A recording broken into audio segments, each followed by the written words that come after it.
Lên nồi hái nấm thôi nào. Nghe nói mưa càng lớn thì nấm càng dễ nhặt. Thế là mình bất chấp tất cả lao ngay lên núi đấy. Nhưng mà thế này thì vô lý quá rồi. Khắp nơi toàn là nấm tán độc. Phải phá hủy như thế này thì mới bỏ thuốc được. Phát hiện ra rất nhiều nấm mũ đỏ thân trắng nè. Nó có nhiều tên gọi lắm. Có nơi gọi là nấm hồng lớn đại hồng cô. Nó còn có biệt danh khác là nấm đỏ. Nấm đỏ lớn chính hiệu, có thể bán được hơn 400.000 một cân đó. Mau nhìn xem kia là gì kìa. Trông nó xinh xắn ghê chưa.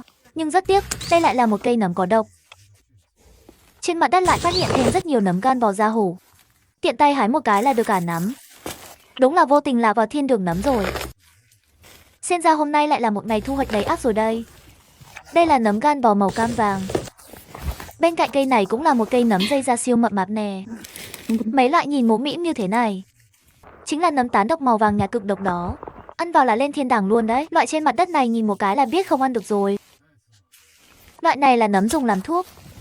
Cây này đẹp quá, nấm hồng đinh hương tím. Có ăn được hay không thì còn phải nghiên cứu thêm. Đây là nấm đính màu hồng nhung.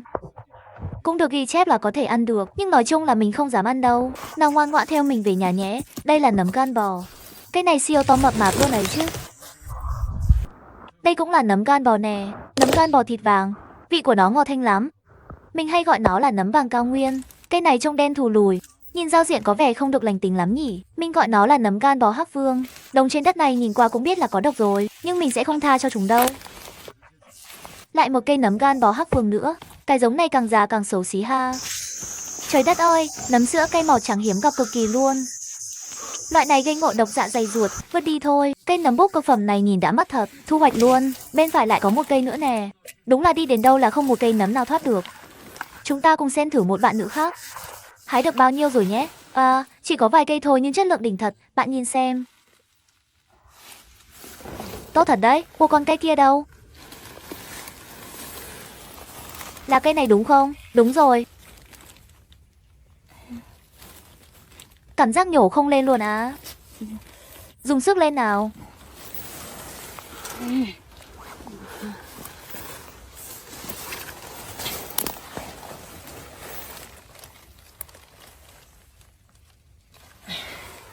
Quả nhiên là mưa càng lớn thì nấm càng dễ nhặt mà. Lên nồi mới có 2 tiếng đồng hồ thôi mà đã nhẹ nhàng nhặt được cả giỏ đầy rồi. Nghe người ta đồn trên ngọn núi này có người nhặt được cây nấm gan bò nặng tới 3 cân. Mình thì mình không tin đâu, nên quyết định lên núi một chuyến để kiểm chứng xem sao. Vượt qua sườn núi phía trước là tới khu rừng rồi. Trời đất ơi, vừa mới lên núi đã phát hiện ra rồi một cây nấm gan bò to đến mức vô lý luôn. Chỉ là trông hơi ngáo ngơ một tí. Vô vỗ mấy cái gọi nó dậy nào, chắc là đang ngủ gật rồi. Cây này tuy không đến 3 cân nhưng chắc chắn là phải được 1 cân đấy. Phải công nhận là nó to thật sự. To bằng cả khuôn mặt của mình luôn này. Bên cạnh còn có một búp nấm cực phẩm mập ú nu nữa. Mập mạp thế này không biết là hít bao nhiêu chất dinh dưỡng rồi. Trông trò đùng ra. Dưới chân lại một cây nữa, lại là một em bé múc mít. Tất cả theo mình về nhà nào. Cây này trông đáng yêu quá. Nhìn nhỏ nhắn xinh xắn ghê, nhổ lên dễ dàng. Ơ kìa, dáng mọc kiểu gì thế này? Chẳng lẽ các bạn đều chê lạnh hay sao? Mà lại túm tụm hết vào một chỗ thế kia. Các bạn đếm hộ mình xem tổng cộng có bao nhiêu cây với. Đúng là đến sớm không bằng đến đúng lúc. Hốt trọn cả ổ luôn. Dùng hết cả sức bình sinh rồi đấy. Cuối cùng cũng nhổ lên được, nhẹ cả người. Về nhà phải sơ chế sạch sẽ mới được. Cầm trên tay mà thấy ngập tràn niềm vui bất ngờ. Loại này là nấm gan bò đỏ chân nhỏ. Có cho nó mọc thêm 20 năm nữa thì nó cũng không mập lên nổi đâu. Nhỏ thì có hơi nhỏ thật, nhưng ăn rắt răng thì vẫn dư sức nhé. Nấm nhỏ hay to không quan trọng, cứ có thịt là được.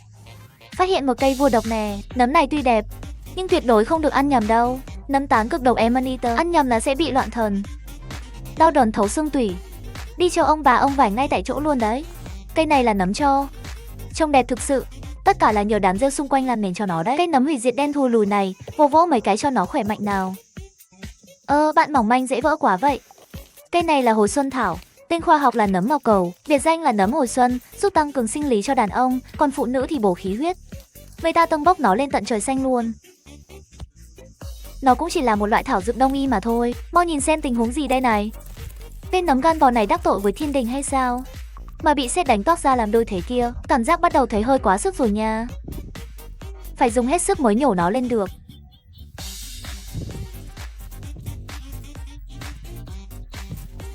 Không nhổ nổi thật luôn, để mình gọi người đến nhổ thử xem. Không thì các bạn lại bảo mình bốc phét. Xem bạn ấy nhổ thế nào nhé. Ha ha ha ha ha ha ha ha. Đứng hình luôn, nhổ không nhúc nhích thấy chưa? Đổi sang người khác cũng chịu chết không nhổ nổi. Ui cha, đã dùng hết sức chưa đấy? Ha ha, phải giật 7-8 cái mới lên được đấy. Dùng dao cọ sạch đất cát đi. Để vào trong giỏ thế này, sẽ không làm bẩn các cây nấm khác. Cùng xem thành của hôm nay của tụi mình nhé. Nấm gan bò mọc đầy đất luôn. Cả túi cả giỏ đều chật kín hết rồi. Về nhà là chuẩn bị chế biến em nó theo cách đơn giản nhất thôi. Một mình lái xe vào rừng nguyên sinh nhặt nấm. Nghe nói có người đang đi tìm ổ nấm của mình, làm mình cuống cuồng chạy thục mạng về phía ổ nấm. Chạy đến nơi nhìn một cái, may quá, chẳng có ai cả. May mà họ không tìm ra ổ nấm của mình. Nhìn xem có nhiều nấm chưa này. Dùng tay vơ một phát là được 4-5 cây. Hái đến buồn rùn cả tay luôn rồi. Thực sự là nhiều quá mức, khắp nơi toàn là nấm no kèn. Hái không xuể, không cách nào hái hết được luôn á. Mấy bạn nấm này chê lạnh hay sao ấy nhỉ? Cứ mọc chen chúc, dày đặc vào với nhau. Chỗ nấm gan bò cuống đỏ này ít nhất cũng phải 5 cây. Cả nhà già trẻ lớn bé có mặt đông đủ hết rồi nha. Men theo con đường nhỏ này đi qua, sẽ đến một ổ nấm đông khác. Loại nấm này cực kỳ tươi ngon. Ăn một lần là chỉ muốn ăn thêm lần thứ hai. Có điều sản lượng của nó khá ít. Còn đây là nấm tán đỏ pha phích không chính tông rồi. Combo chân trắng cộng mũ đỏ nấm độc. Ăn loại này vào là Tào Tháo rượt EC men luôn đấy.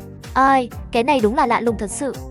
Đây là nấm Sitapabon, nhìn trông cứ như trứng của con vật nào ấy nhỉ. Còn đây là nấm san hô, có vài nơi người ta lại gọi nó là nấm chổi. Đây là nấm gan bò đen, hay còn gọi là nấm tràm keo nhung. Wow, loại này cũng nhiều ghê á. Hải đã tay thật sự. Cây nấm gan bò sữa này mọc nhìn như trong truyện cổ tích vậy, được bao bọc bởi một lớp rêu dày dặn. Cảm giác em nó được sinh trưởng hạnh phúc thế không biết. Một em nấm ú nù lần đến rồi đây. Lại thêm một cây nữa. Cây này có cái chân đặc biệt dài luôn, dân tình hay gọi là cao phù xoái. Trong bụi cỏ còn một cây nữa, không thoát được đâu. Cây này già quá rồi ấy nhỉ. Lại một cây nấm già nữa, sao toàn gặp nấm già thế này ta? Cây này thì lại bé quá, thôi cố hái mang về vậy. Cây này được nè, không già cũng không non. Vừa vặn, chuẩn bài luôn, đã đến lúc thể hiện thực lực thực sự rồi. Mọc ẩn kín như thế này thì cho dù là người trong nghề, đi ngang qua đây cũng chịu, không nhìn ra được đâu. Đúng là vạn dặm có duyên lại gặp gỡ. Bạn ở đây đợi mình lâu lắm rồi phải không? Ngay dưới chân còn một cây nữa nè, suýt chút nữa thì mình dẫm hỏng mất rồi. Lại phát hiện thêm một loại nấm cực kỳ ngon nữa. Loại nấm này có vị ngọt thơm, rất dễ ăn. Mỗi nơi lại có một cách gọi khác nhau. Chỗ mình thì gọi nó là nấm lòng gà, có nơi thì gọi là nấm kiều mạch. Các bạn tưởng là đã hái hết rồi sao? Thật ra là vẫn chưa đâu nhé. Trong bụi rêu vẫn còn có nha. Có trốn kỳ đến mấy cũng không lọt qua nổi mắt của diều hâu đâu. Cơ mà hơi sợ trong mấy cái hốc này có rắn thôi. May mà không có gì, hú hồn chim én. Cây này nhìn ngoan ghê, vô vỗ mấy cái cho hết đâu nè. Sao lại thế này? Đúng là cạn lời luôn mà. Để mình phẫu thuật thẩm mỹ phục hồi lại cho em nó một chút. Vẫn có thể bán được giá hời như thường. Dùng phương pháp nguyên thủy nhất để sửa lại, cắm một cái que gỗ vào. Nhìn thế này xem, có phải là siêu hoàn mỹ rồi không? Lại bán được mấy chục tệ một cân như chơi rồi. Đúng là đi mòn gót giày tìm không thấy. Đến khi gặp được lại chẳng tốn chút công phu. Lại phát hiện thêm một ổ nấm gan bò nữa nè. Tuy là hơi già một tí, nhưng gừng càng già càng cay, nấm càng già càng thơm đúng không nào? Chứ nếu mình mà đến sớm hơn 1 tiếng, chắc là tụi nó vẫn còn chưa kịp lớn đâu. Ở cái nơi địa hình phức tạp như thế này, hai cây này chất lượng thực sự tốt luôn. Lại là một ngày thu hoạch ngập tràn rồi. Mới nhặt một tí tẹo thôi mà đã đầy cả giỏ rồi.